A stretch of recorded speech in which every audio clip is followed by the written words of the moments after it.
are you holding that thing in front of my face for, huh? Let's take a picture. I'm so goddamn beautiful. The girls are just jumping all over my ass. Not only the girls, but the boys, too, and the men. I gotta have a bodyguard. Reverend Ellington is a big, tough guy. He keeps them goddamn boys off of me. Is there a girl in the... Well, she might as well learn the facts a lot. Ah, they say... Oh, yeah. Now, what do you want to know? I'm gonna pose like a son of a bitch, too. Show my teeth. Okay. Shoot. What do you want to know? I'll tell you all about how to cure the sick. You know what makes them sick. Now I'm going to tell you how to cure them. First of all, do away with the electric shock. It interferes with the abstract thinking, the prefrontal lobes. Bring back the metrazole, but fatten them up with meat, the muscle, not the fat, the muscle. Plenty of meat and liver, mostly liver, meat, fish, eggs, all your dairy products, but don't mix the milk with the meat. Go back to the Jewish dietary laws. Gabish. Then you give them the metrazole. 3 treatments and I was all right. I had 3 electric shocks that made me crazy. 60 insulin treatments did nothing but blow up my body. I weighed 180 pounds, but the metrazole, the pins and needles went right out of my head. And the anxiety and laying on the couch like a dead man, that disappeared. Bring back the metrazole. Dr. Murphy, a good Irish Catholic doctor, invented it. And Dr. Bellinger in the Brooklyn State Hospital, he used it on me and got me out in 4 months on my 21st birthday, February 22nd. What a gift, huh? On Labor Day of 1957, the Christian Science practitioner brought me out of it. Then I decided I was going to commit suicide. I tried everything, even the Roman Catholic, the pieces of the bones of St. Teresa and all that shit. I drank holy oil and holy water. My sister bathed me with all that bullshit.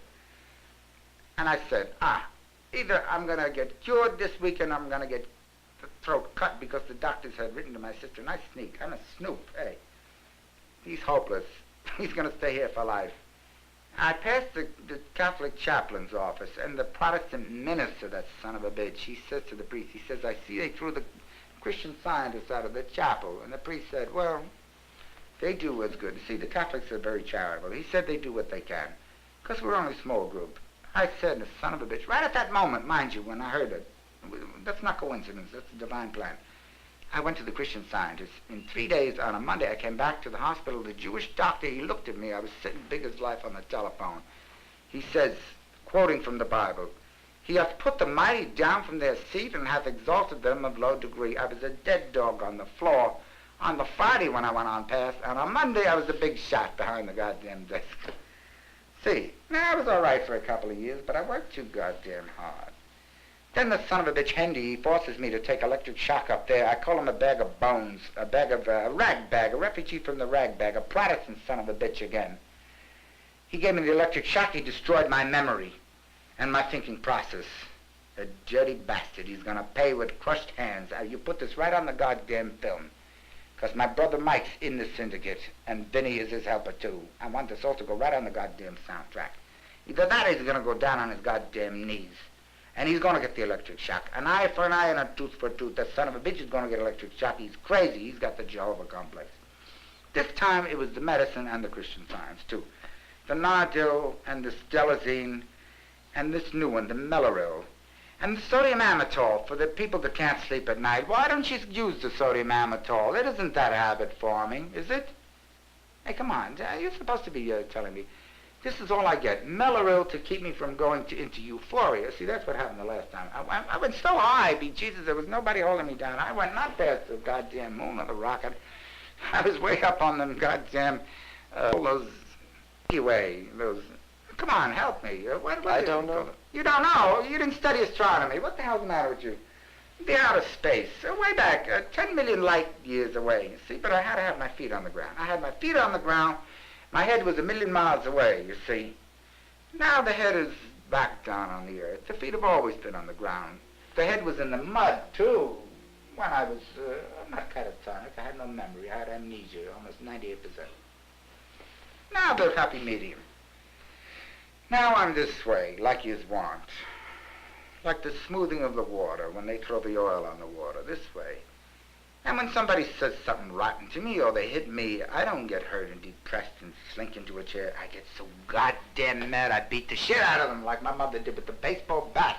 My mother hit them goddamn waffles in the head with a baseball bat.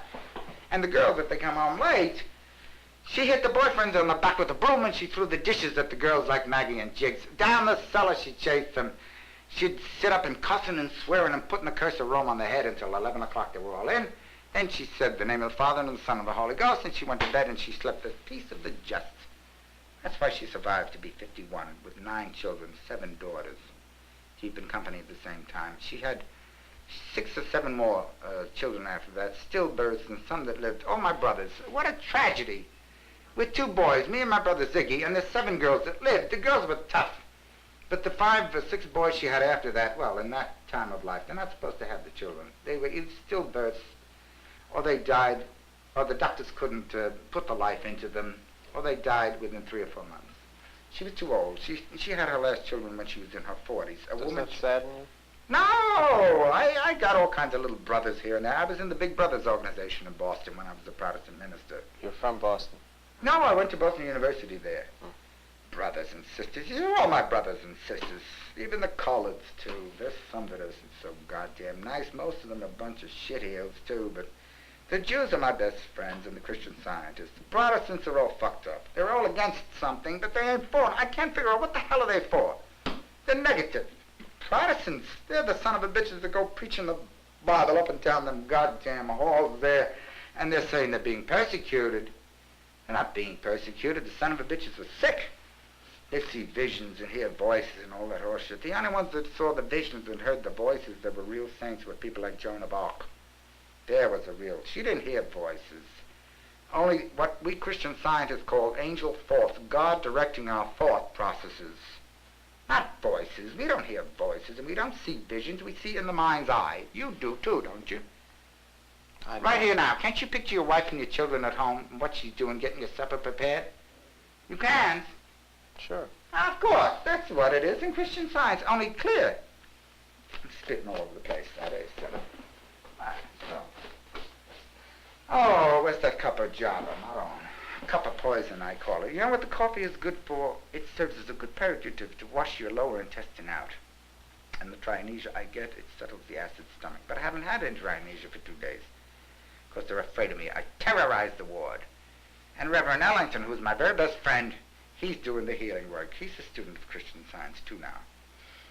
Because I don't want to be bothered. I pray for them, too, but I ain't going to fight. I play the piano and I pray for the son of a bitches, that's all. They're mostly a bunch of dead bellies. They're dead from the neck up, and from the waist down, they ain't got far to go. They're alive in the pants, most of them. But from here on up, they're dead spiritually and mentally. From here on down, oh, the bellies are alive. They pile all that goddamn chow in there, and they never take a shit. You ought to hear the way they stink, some of them old bastards that sit in the chairs. An old chief, we got an Indian chief. He shits maybe once a week. It smells like a serpent crawled up his ass and died there. Hey, if you don't like this dirty talk on the thing, the hell with you. Mrs. Mayor and Dr. Slockbauer would approve. There's nothing bashful about me. When I was a kid, I used to run down the cellar and hide in the coal bin when anybody came in the door. But they shot me out of that. The insurance man used to come around on Friday night and ask my mother, can George come and turn the lights out in the synagogue? I flicked the switch, the old rabbis. Orthodox, I still go see them every time I'm there. That's the first place I head for the rabbis over there. They couldn't flick the switch. He used to lift me up. I was 5 or 6 years old.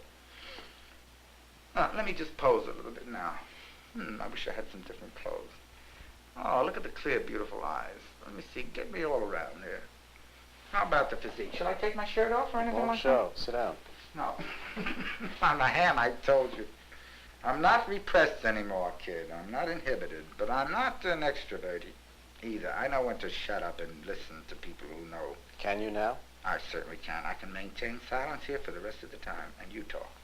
I asked you to. Go ahead. Now let's see if you can keep quiet for a few moments. Mm-hmm.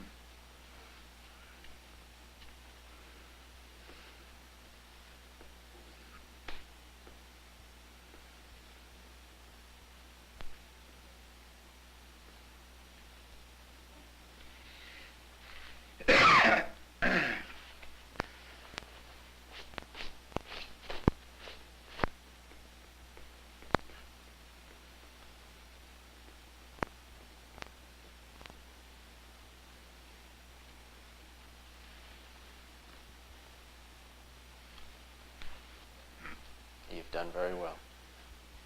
I have complete control. I don't have the control. God has the control. The mind of Christ, or near Christ. Now you do the talking. I refuse to talk now. You insulted me. You insult my intelligence and my sensibilities. We're very sensitive, we Italians. Very dramatic. I can cuss you out 1 minute and the next minute I'm off here. I think people, I call them dirty black niggas. You know why? Because they're too goddamn easy on patients. Like I told you, the nurse, that Dudley, that son of a bitch. I told Miss Sherman, she's a sweet little colored girl, she's like a little mouse. Stay the hell away from Dudley.